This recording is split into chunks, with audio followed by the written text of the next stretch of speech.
Hey, how you doing? Good afternoon. Good afternoon. Welcome to another time here at the book club. That's what we gotta do. Sunday afternoons at 2 p.m. West African times. So glad to have you here. So glad you came. We've been reading our eighth book in the series, and it's The Gold Mine Effect. The Gold Mine Effect by Rasmus Ankersen. Crack the secrets of high performance. That's what we've been looking at. That's what we've been reading here as our eighth book in our series here. And we're presently reading chapter 5. We read the first part of chapter 5 last week. We're going to continue today on chapter 5. I don't think we're going to finish today, but we'll do as much as we can do in the 1 hour that we have. But that's what we're going to be doing today, going through chapter 5 of the book. 2 days ago marked our fourth year anniversary doing this. We've been doing this since February 21st, 2021. So 2 days ago was 4 years of doing this. And in 4 years, we have read 8 books. We've started with the first one, The Four Purposes of Life by Dan Millman. We've gone on to read Amy Ken's book, Believe It. We've gone to read T.D. Jakes' book, Don't Drop the Mic. We've gone on to read Cleopatra's Riches by Martha Adams. We've gone on to read after that Business is Personal,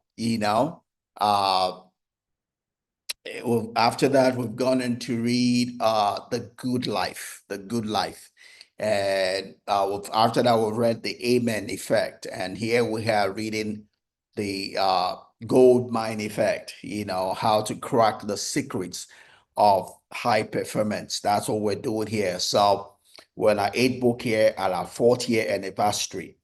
Again, we're not in a hurry to read so many books. It's all about what we are soaking from each book, and how it's changing, upping, bettering our life, helping us on our journey of life, helping us on our pilgrimage of life. That's what's critical. That's what's important. Uh, is that we're able to do life together. We're able to learn from each other's experience, each other's victories, each other's failures, each other's mistake, and we can do life better, right? Like Isaac Newton said, I'm able to see further, I'm able to go further because of the shoulders of the giants on which I stand, right? The giants that have gone before me. So that's what we got to do this. I get the privilege of sharing some of my rags. We learn from the rags of the books we're reading, and all of us can do life better. That's the whole idea. So thanks for as many as have come along with me. Thank you for those on YouTube. Thanks for your faithfulness of coming along. Thanks for those on my blog that come along. Thanks for those on Facebook. Thanks for those on Instagram Live and Instagram Reel. Thanks for coming along. Feel free to put in a word or two.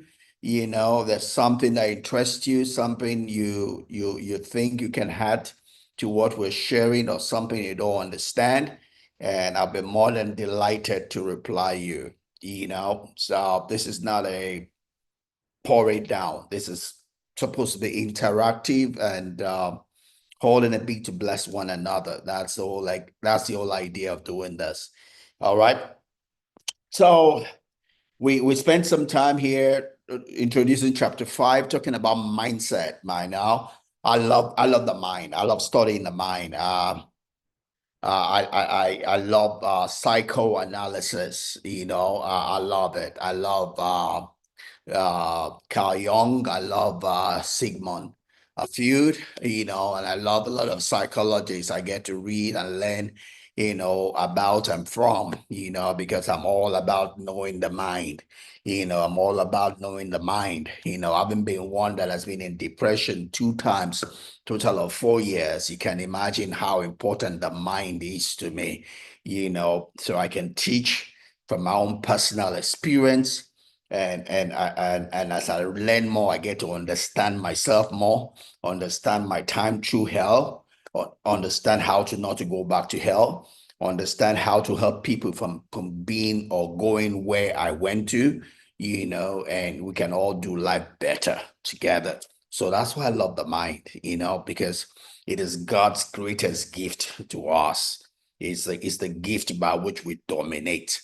It's the gift by which we replicate. We become godlike. The creation attribute of God is in our mind.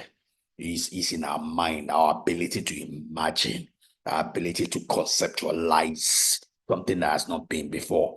That's how we bring things from the invisible realm into the visible realm. Like Albert Einstein would say, knowledge is limited, but imagination is unlimited. It's able to go all around the world. It's unlimited. You can imagine anything, and whatever you can imagine, you can bring into existence. It has a power of the mind. Uh, uh, Someone said, the only thing that differentiates us, from pig, from a dog, is our mind. They don't have a mind, we have a mind. That's what makes us human beings. That's what makes us the higher animal, not the lower animal. Sometimes we fail to use our mind, like Albert um what's his name, who was once asked, what's wrong with men these days? And he said it's simply because they don't think, they don't use their mind. So they are no different from lower animals. They're no different from dogs. They're no different from cats. They do stupid things because they don't think. You know, we don't think, therefore we are falling down. We have come down to the level of lower animals. That's not where God made us. That's not where God placed us. We lose our dignity when we don't think. We lose our dignity when we don't think. We lose our dignity when we don't use our mind. We lose our we tempt the devil when we don't use our mind. We bring ourselves to a place where the devil can have us when we don't use our mind. We're, as it were, tempting the devil, calling the devil, to come have us, you know. So our mind was given to us to be used. That's the way that we will become godlike. That's the way we become godlike. We show forth ourselves in the image and likeness of God. That's a place where we have dominion in this realm. That's a place wherein we occupy in this realm. That's what brings us into our wealthy large place that God has made for us. But like I always do, I'm going to bring up my slide so we can do this in a structured way rather than me just speaking freely. So let's do that.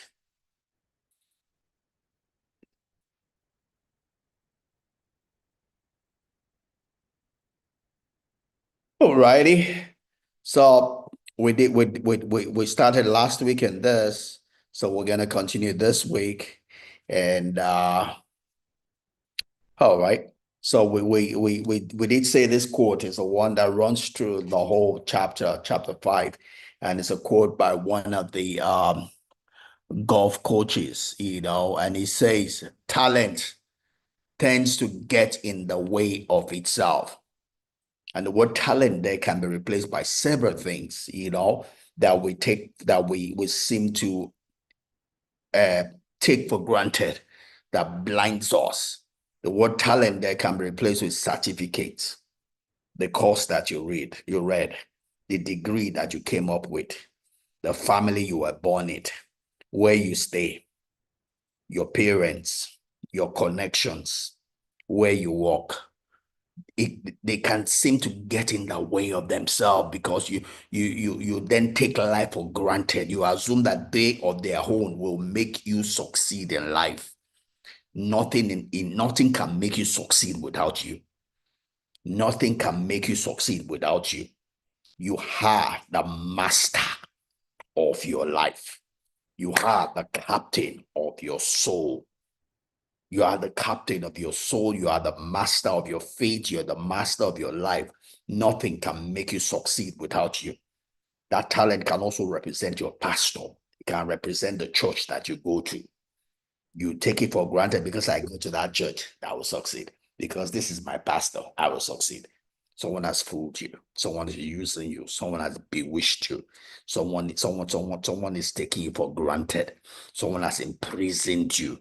If someone made you believe that, if you believed it yourself, you are doing yourself, right? So sometimes talent, what we think we have, gets in our way. We often think that the people succeed more despite their talent than because of it, right? Yeah, you succeed, right? Despite your talent, not because of it, right? There are people that don't have anything that you have, yet they succeed. I'm an engineer. There are people that read Yoruba that are doing better than I am doing, right? I came from a middle class family. There are people that came from no class at all. They are doing better than I am doing.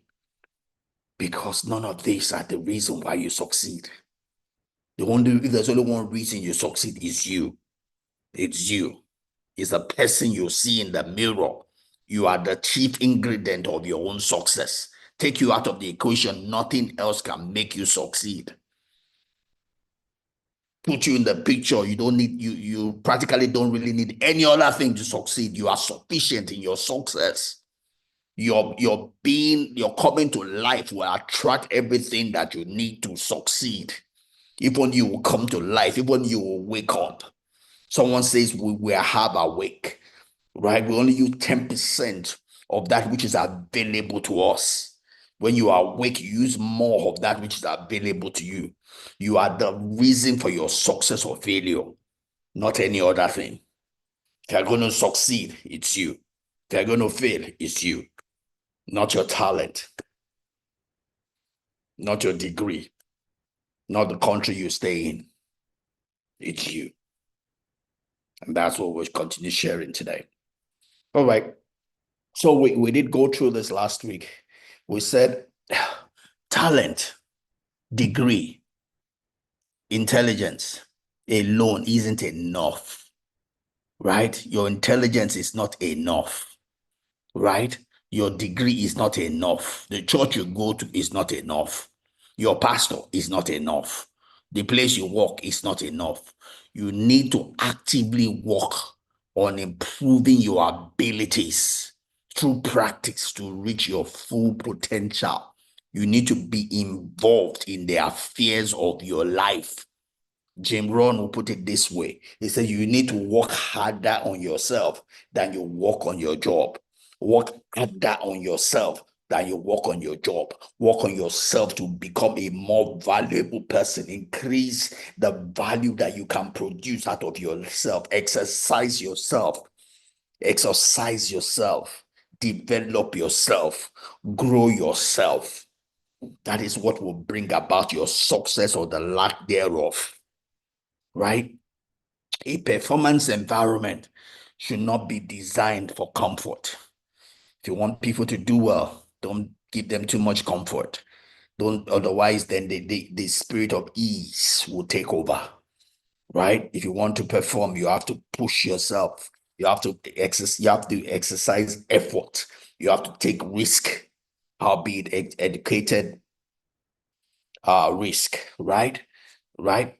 So a performance environment should not be designed for comfort, but for hard work. Hard work is not a sin. A performance environment should be designed for hard work. It has to show people that the road to success is long and uncomfortable. Don't listen to anybody that tells you about sudden success. Oh, come, give offering. I will lay hands on you, you will succeed. Those are liars. Those are demons trying to steal from you, trying to make you fail, trying to destroy your life. The road to success is long and uncomfortable. It's long because it needs to become second nature Uncomfortable because you need to grow strength. You need to deep grow muscles, right? You need to grow tenacity. You need to grow to be the person that can handle the success that you are looking for, right? It's going to take time. It's going to be built one step after the other. It's going to be built line upon line, brick upon brick. It's not going to be any suddenly. That which comes suddenly to you will lead you suddenly and will destroy your life, right?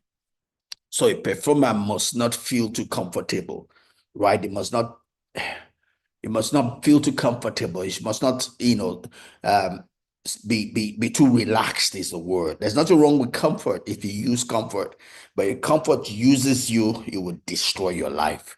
You need to be always pressing forward, looking for new opportunities. You need to be always growing yourself. You need to be always extending the boundaries of your existence. If you get too comfortable to what you have, life will contract around you, right? You will lose ground. You become a relic, right? You need to keep on updating yourself, keep on extending yourself, keep on being ready for the next opportunity, right? So hard work is pivotal in life, right? You need hard work, if you're going to make something out of life, as it drives goal achievement. If you're going to achieve your goal, you're going to have to work hard at it. You have to do the things that will bring about your goal's achievement.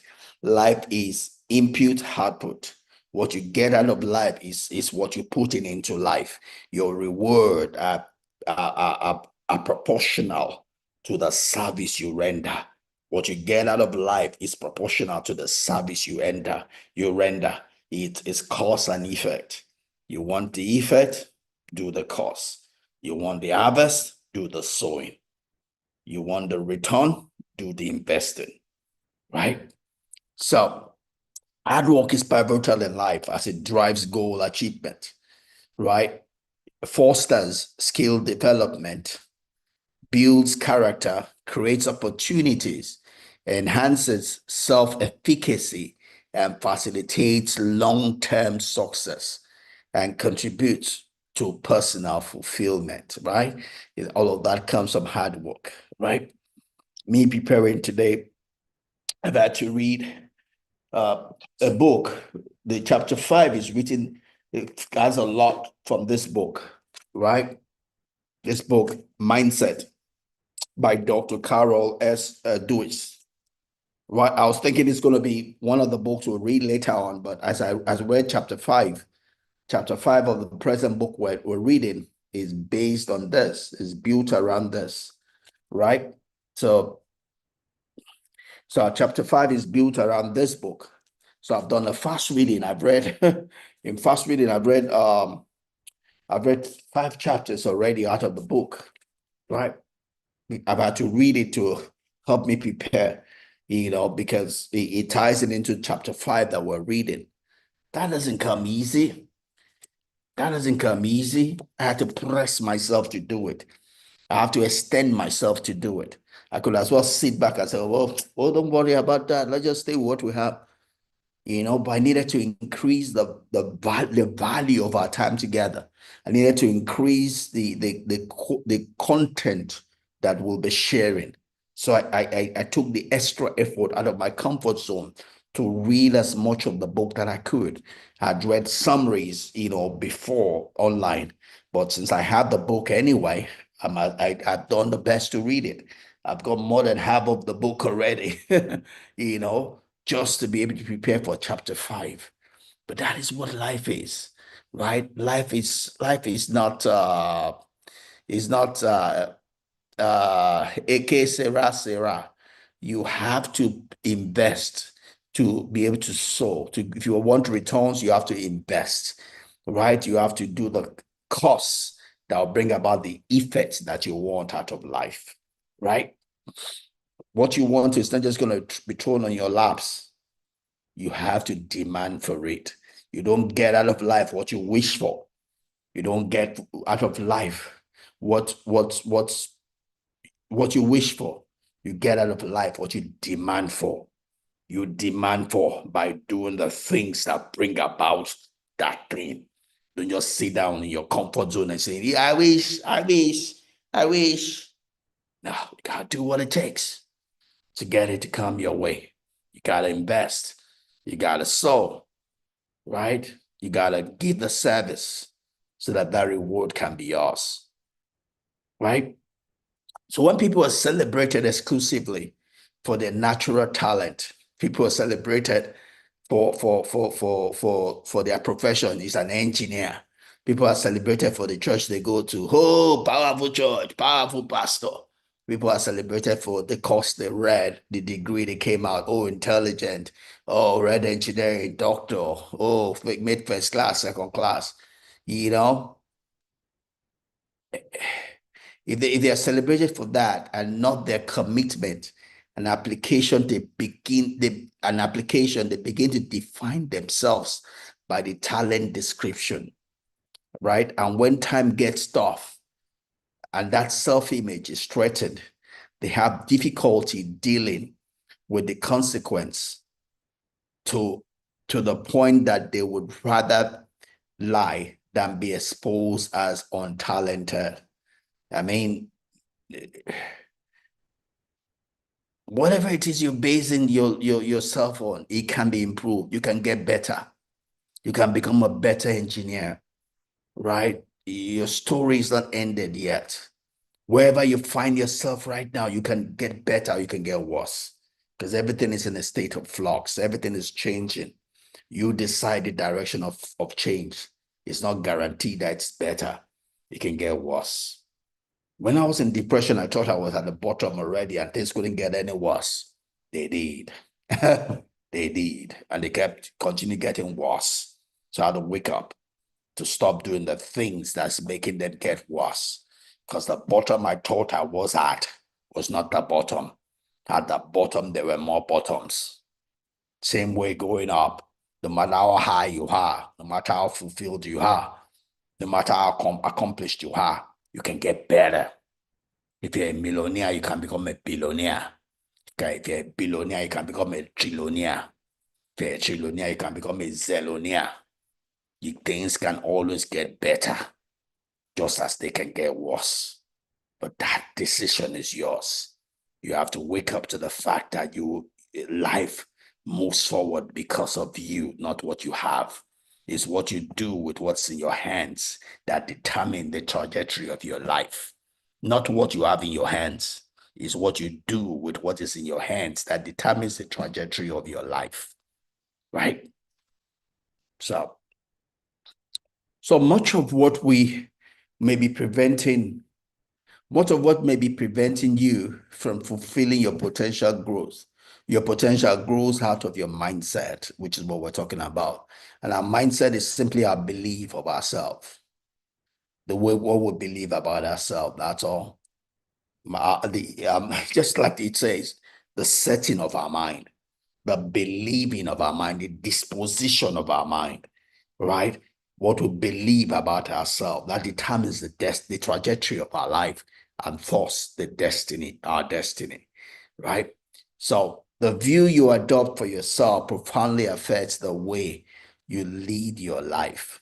The way we position our mind affects every decision we make, right?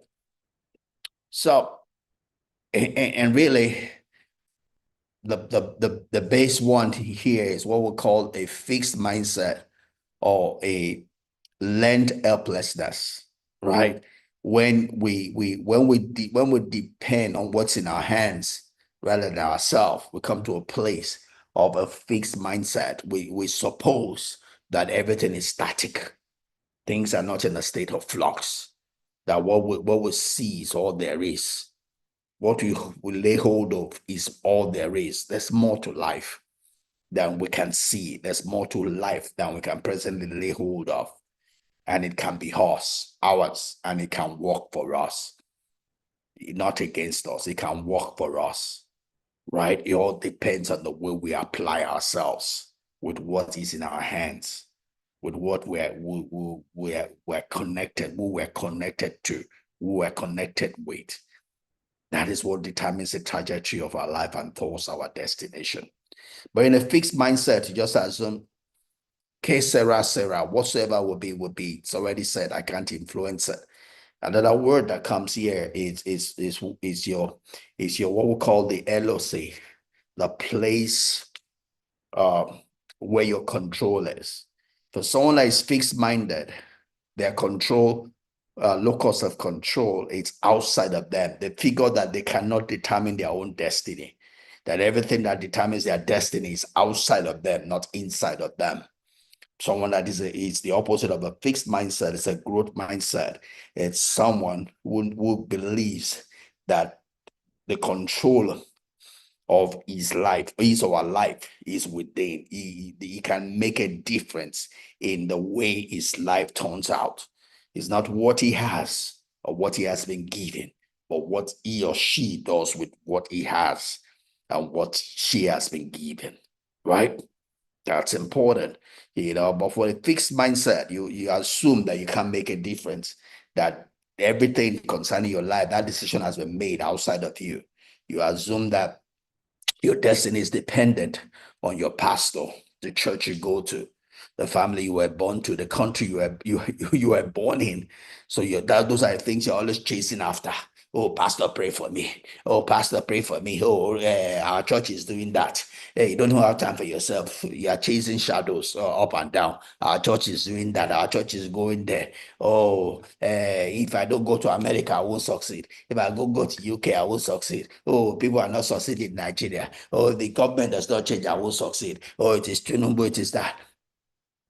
That's someone that has an external locus of control, someone that is fixed-minded, assuming that his or her destiny or our success depends on something else other than him or herself, right? So people that are fixed-minded, and unfortunately, some of our churches, this is the core of what they preach, right? They give you the impression that if you don't have a connection with the pastor, you can't succeed. If you don't give money to the pastor, you can't succeed. If pastor does not pray for you, you can't succeed. I mean, those are lies. Those are lies. Those are ways of entrapping people. It's not in the Bible. They are using the word of God to imprison people. Free yourself. Use your brain. Think.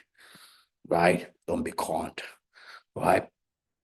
So many people with a fixed mindset think the world needs to change, not them. That every other thing needs to change, not them. They don't apply themselves, right? They feel, excuse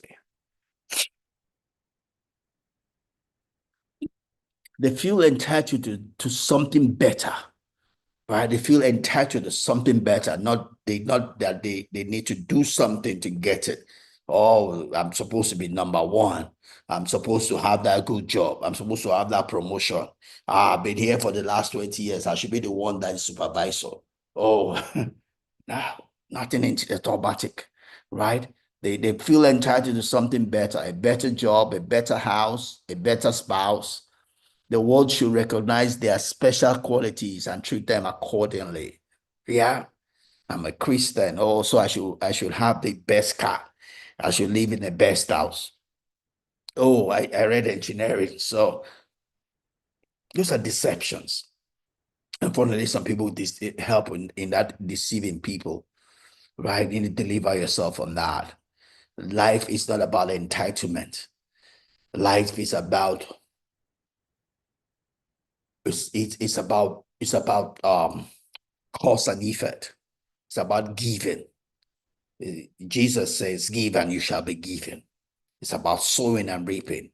It's about investing and getting returns. Right? Life is about making demands by the things that you do. You're entitled to nothing. Right? So, people in a fixed mindset often run away from their problems. If their life is flawed, then they are flawed. They personalize the issues of their life. If things are not going well in their life, they feel that, oh, there must be something wrong with them. Nope, it's just a transition. Things are not going well today doesn't mean they won't go well tomorrow. You're just going through a transition. I understand this. As I was growing up, I did a lot of beating of myself. because I grew up as a perfectionist. I expected everything to be perfect, and things were not perfect. Life is not perfect, right? Life is not perfect. Life showed me what life really is. So I had suicidal moments. I went through times of depression. I went through times of beating myself. I was chasing after a relationship that wasn't working, and I was beating myself in all of that, you know, and you don't have to do that. It doesn't matter where you are today. Things can get better. Things will get better. All you have to do is do the right thing. Learn the right things, the right way to live life. And as you begin to do the right things will follow you. What you do will attract the things that follow you, right? Your reward in life is directly proportional to the service you are rendering. The service you are rendering, what you are doing. What are you doing every second of your life? If you are to be rewarded for it, will it be good or bad? It's up to you. It's up to you. You determine what you get out of life by the things that you do or not do, right? So fixed mindset limits achievement, right? Because it thinks that it cannot be more than what it presently is. It fills people's mind with interfering thoughts. It makes effort disagreeable, and it leads to inferior learning strategy, right? It holds you back from learning, from growing, and therefore you are limited in what you get out of life. Nothing is more common than unsuccessful people with talent. So says Calvin Coolidge. There are a lot of people that read beautiful courses, they don't have a job. There are doctors that don't have job. There are pharmacists that don't have job.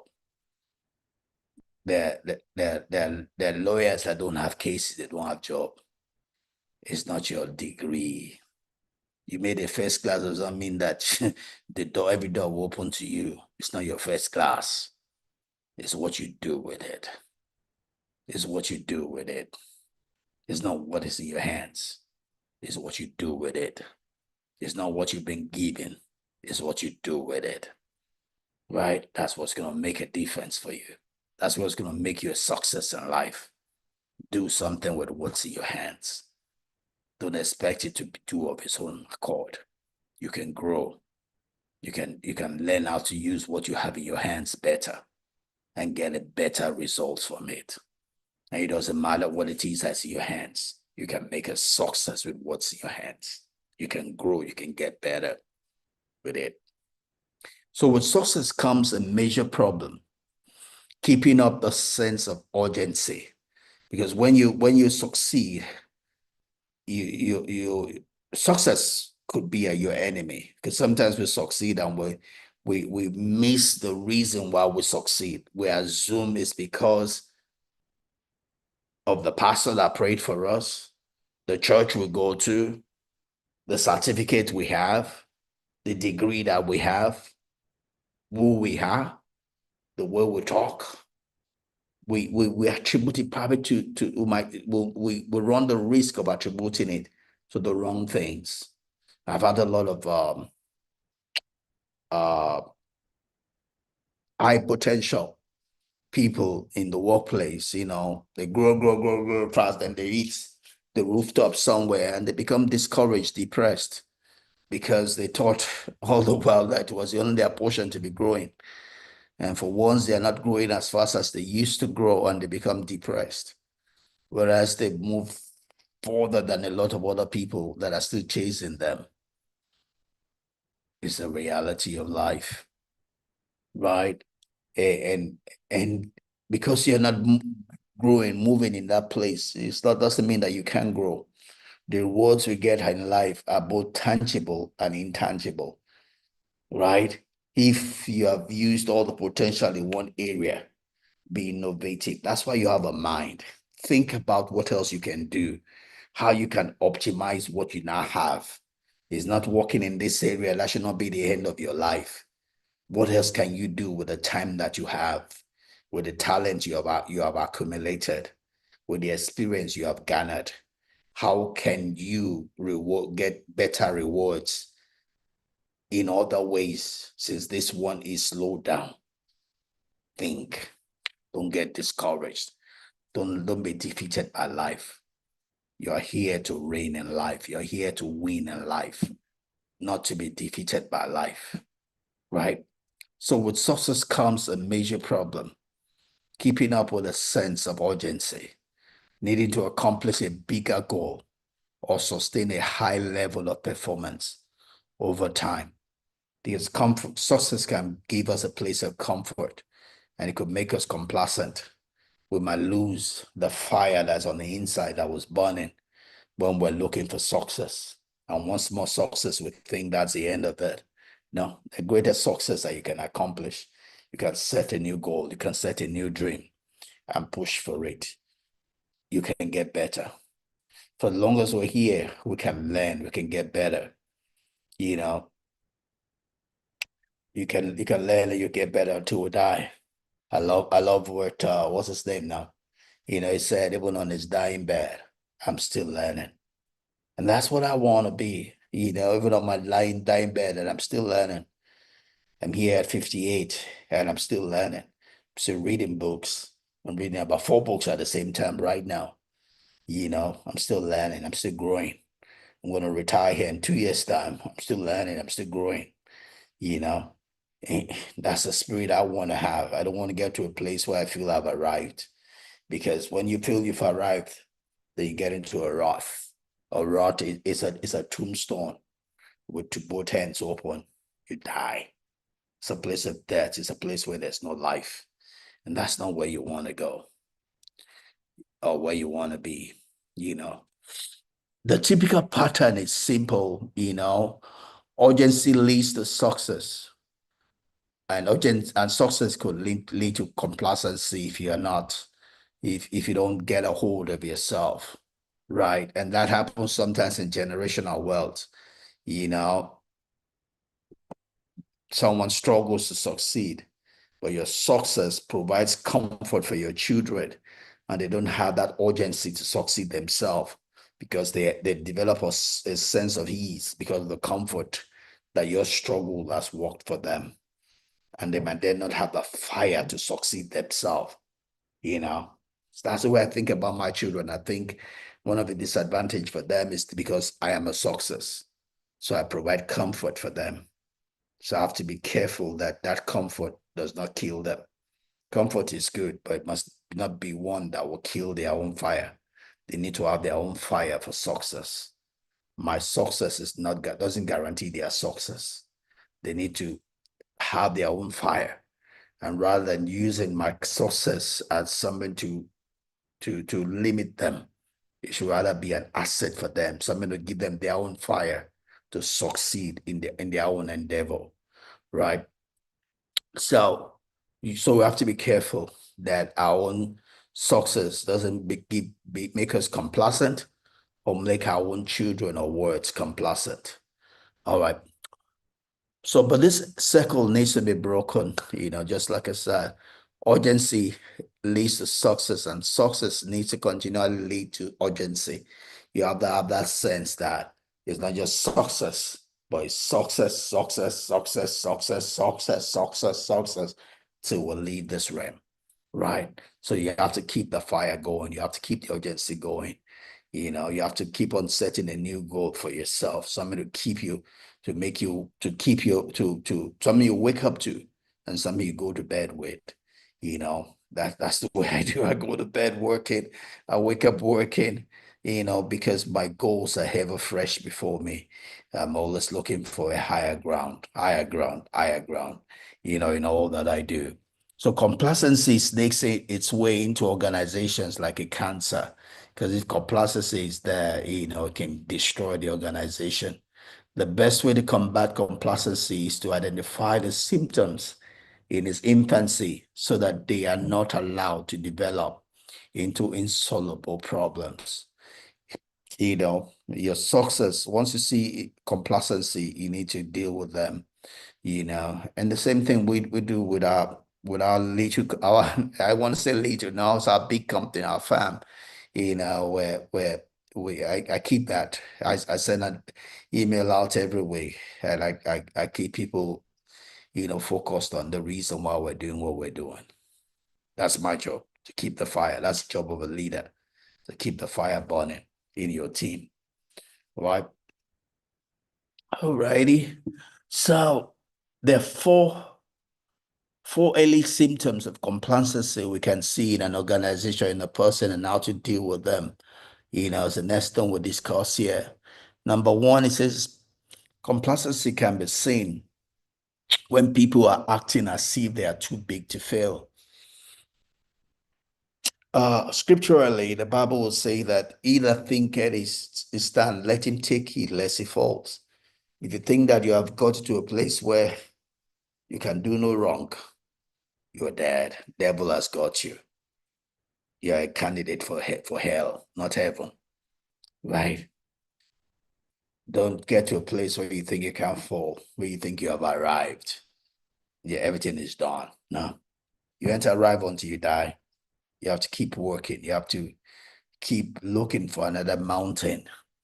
So complacent people often view their success as deserved rather than earned. No, your success is because of the things that you did, not because not because you earned it, not because you deserve it per se. It's the effort you put in. Your reward is proportional to the service you rendered. So find the service you rendered, right? There's no free lunch in life. Not only in Texas, there's no free lunch in life. You get what you place demand for. You get the effect of the cost. You reap of the harvest of the sowings of the things you sowed, right? You reap the harvest from the things, the seeds you sowed, right? So sometimes the people that are complacent, they lose contact with the with the with the they lose contact with the reason their success. They lose contact with the reason their success. They lose contact with the reason for their success, right? They lose contact with the reason for their success and begin to believe that it is their right. No, you're successful because of what you did, the investment you put in. They are convinced that success will continue more or less, regardless of what they do. Right? That's how people begin to fall. They think it will just continue without them doing anything. Nope. Output is from input. Success causes them to believe that they can walk on water. They feel immortal and too big to fail. And it's a human thing. Again, that's what happened in ancient Greek. And the conquering generals had to have someone behind them reminding them that you are mortal. Because when things are going your way, you feel that you deserve it, that it's your portion, is your right, and that you're going to live forever. But that's not true, right? Hello, Ayodele, you're welcome. God bless you. That's not true, right? If you stop doing the things that got you there, you'll begin to fall, right? Something got you to the pedestal that you find yourself. Something got you that promotion. Something got you that success. That's the fire you need to keep on keeping on, right? If you stop doing it, you're going to begin to fall, right? So you're human, you're mortal, and you don't have two heads. You got what you got because of the seeds you sowed. Don't stop sowing that seed. Don't stop doing the things that got you where you got to. Do even more of it so you can go even higher, right? Stay at it and even do more of the right things so you can get better than even where you are right now. The second thing, that gets people into a place of complacency is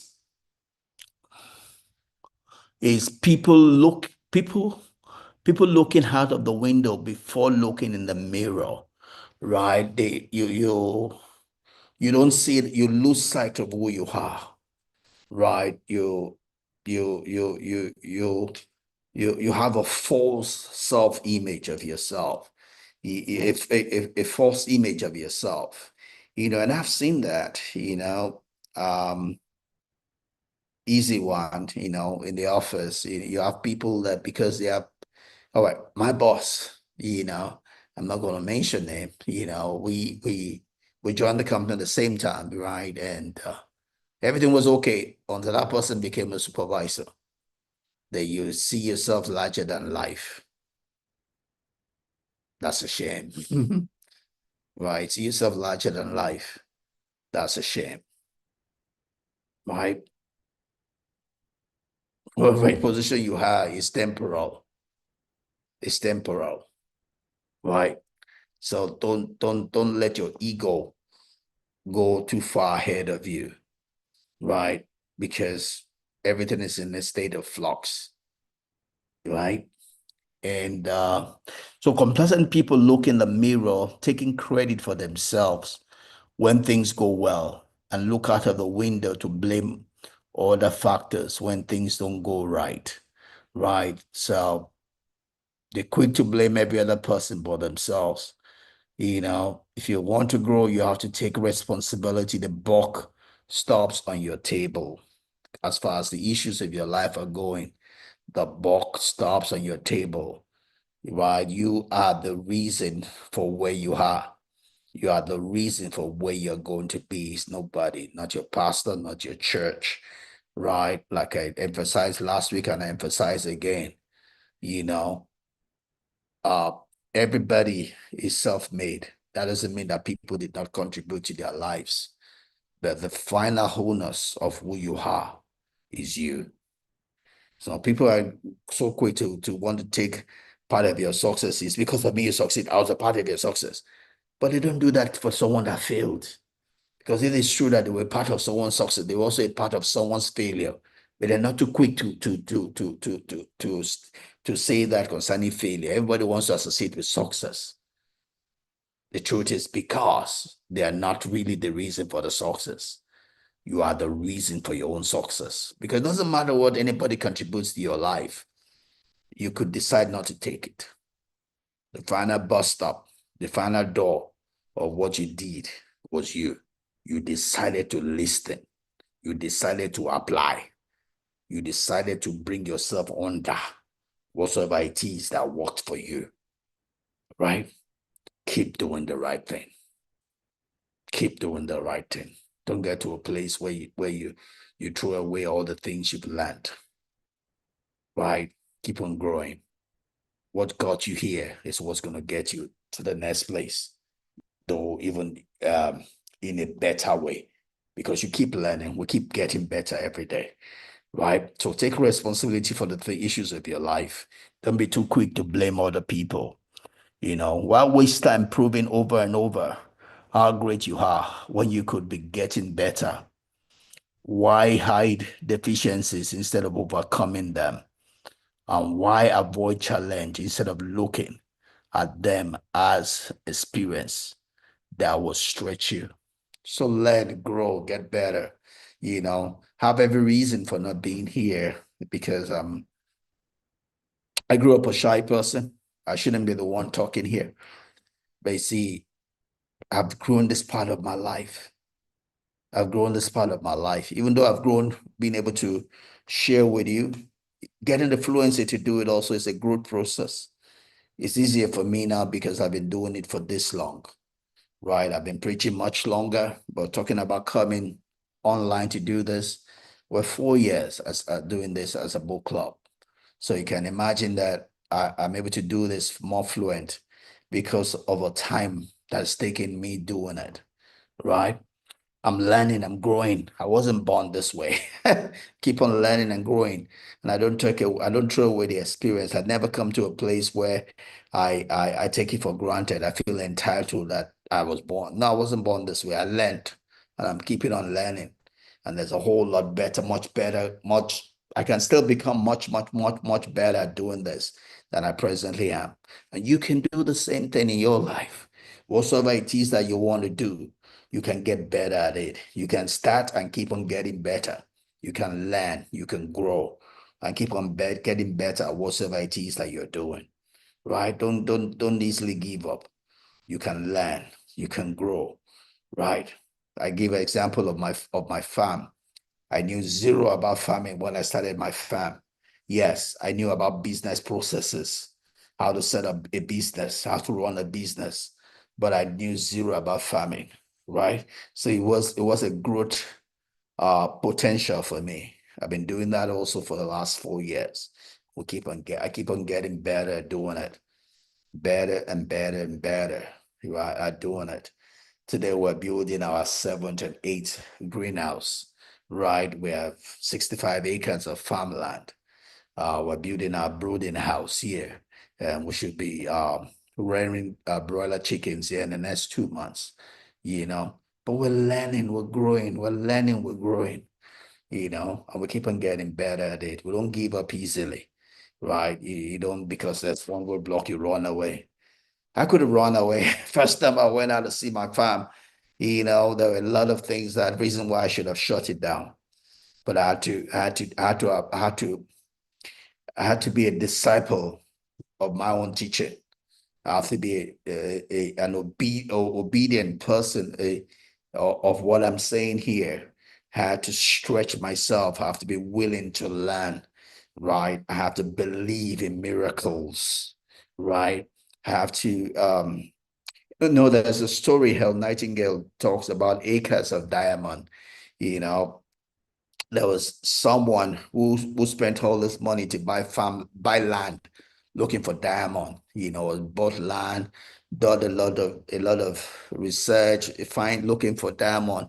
And he couldn't find diamond, so he gave up. He gave up. He sold the land that he has at a ridiculously reduced price, and he jumped into the water and drowned. He pretty much committed suicide. The person who bought that land from him, not long after, discovered acres of diamond on that land that he sold for nothing. You see, he could have done more than just giving up easily. He could have gotten people that knew about diamond. He could have gone to check the papers. They could have done a whole lot more, and those riches would be his. But you see, someone with a fixed mindset does not believe that things can change, doesn't believe that what he or she would do will change the circumstance. His mind is fixed. He doesn't believe in miracles, right? He believes in it's a black or white thing. There are no gray areas. You see that I have it or I don't have it. He doesn't have an incentive to press, to take risks, to put in effort, to get the prize. Don't be that kind of person. Don't give up too easily. Don't jump out of the ship too easily. Your deliverance is near. Your help is near. Right? So the third thing we see about people that are complacent are people, they are more inside focused than outside focused, right? So, and really this is being full of themselves, right? They not they are too full of themselves. They start to develop a feeling of contentment with the status quo and ignore the competition. They feel that, well, we're doing okay. We're doing okay. Let's just be here. The Lord has helped us this far. Let's just, you know, but you're not in a market all on your own. You're in an ecosystem, right? And you, what is okay today is probably not okay tomorrow. And we've learned that, from a lot of companies that have folded up, right? We've had Enron, we've had Blockbuster, we've had Kodak, is because they felt too comfortable in themselves. They felt that they were doing good, but they were not cognizant of growth. They were not cognizant of what the market was saying. They were not cognizant of what the environment was saying. I can be comfortable right now. There's no reason why I should not be, but I don't live in a world of my own. I live in a place where the exchange rate fluctuates anyhow. And I don't live in just one country, right? So the exchange rate, I'm liable to be affected by the exchange rate because I don't live in one country, right? My family is spread in more than one country, so my responsibilities go beyond that. So I have to be cognizant of that. I have to protect myself against things like that. I can't afford to be complacent. I have to always be thinking of how to grow above those challenges, and that's what it takes to win in life, because you're being comfortable today can easily be overturned by a decision that's made by something else.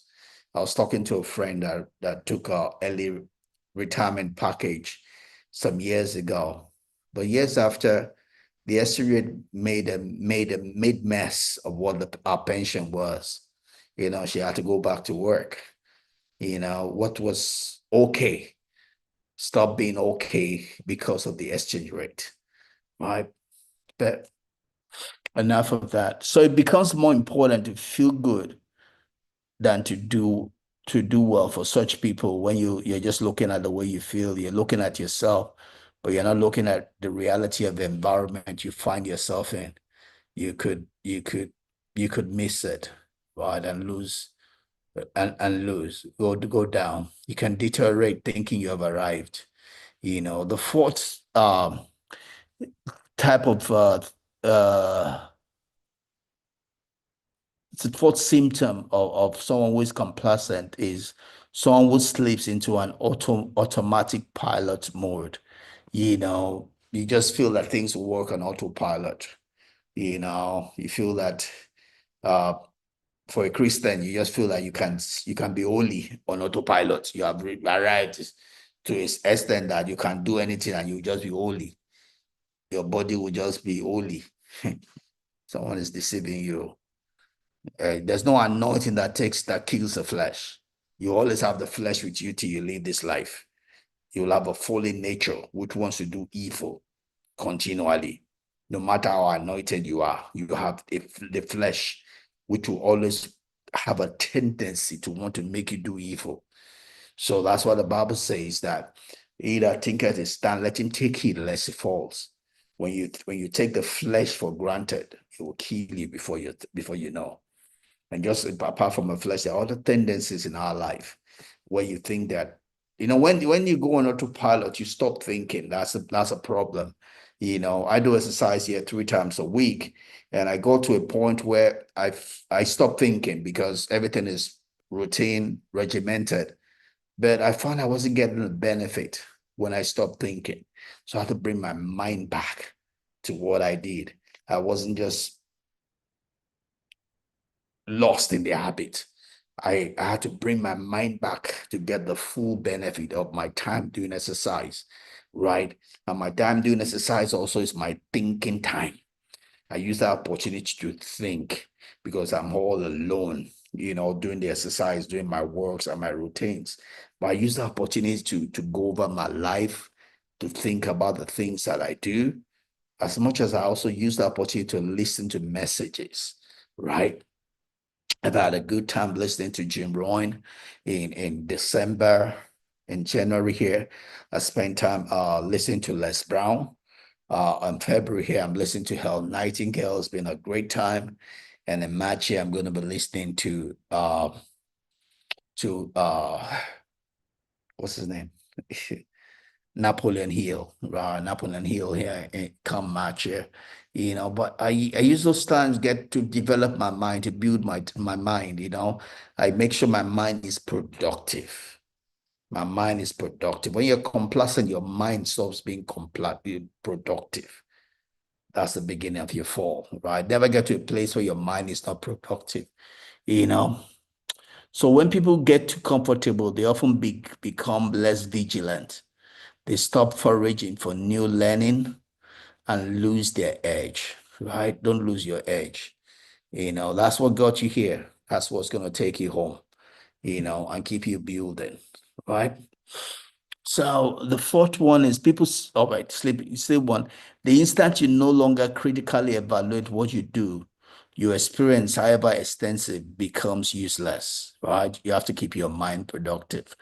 The moment you start going to work simply in order to work, or go to training simply in order to train, rather than improve yourself, you invariably become less competent.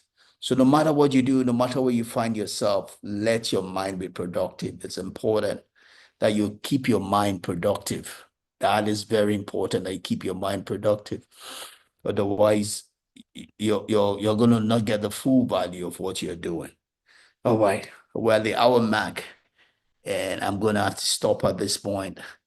I see I have someone else joined, but thanks for coming. I'm going to dump this on my reel on Instagram, right? On my Instagram reel, so you can listen to everything we've shared, this afternoon. I'm at the hour mark here, and I try not to hold people for more than the 1 hour on Sunday. So I'm gonna stop here. We'll continue next Sunday, God willing. We do this 2 p.m. West African time every Sunday. So here on Instagram live. I'm also on YouTube live and also on my blogging site, also uncleakin.com. Thanks for coming. Thanks for spending this time with me. God bless you. Have a great week ahead. See you the same time next Sunday. God bless you. Bye-bye.